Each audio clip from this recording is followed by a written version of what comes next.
And now I recognize Mr. David Vos to deliver his speech from Canada and to be followed by Mr. Sergei Rashkov of Belarus. Mr. Vos, you have the floor.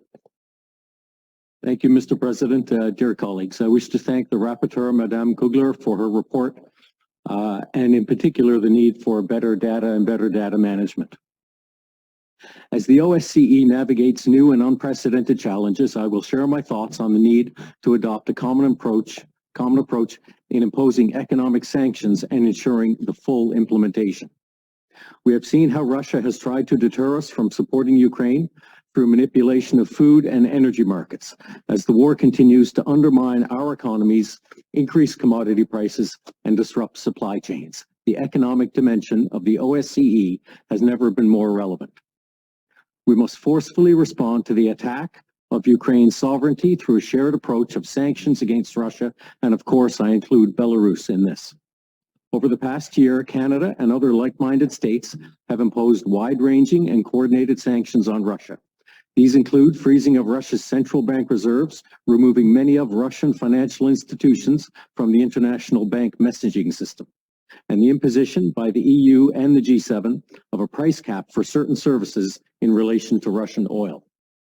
To effectively impede Russia's ability to continue its war of aggression, a coordinated approach to sanctions must be in place.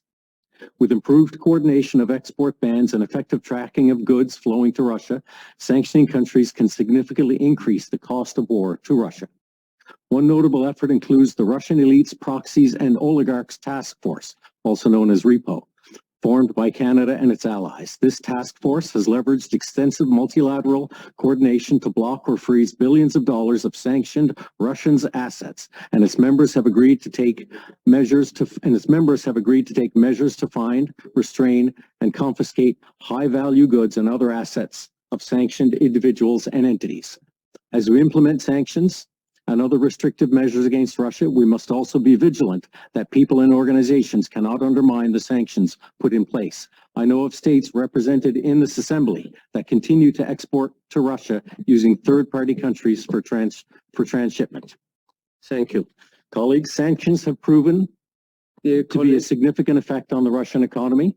Our future work should focus on increasing the number of participating states and further coordinating efforts to ensure compliance and effectiveness. Colleagues, all countries must do their part. Thank you.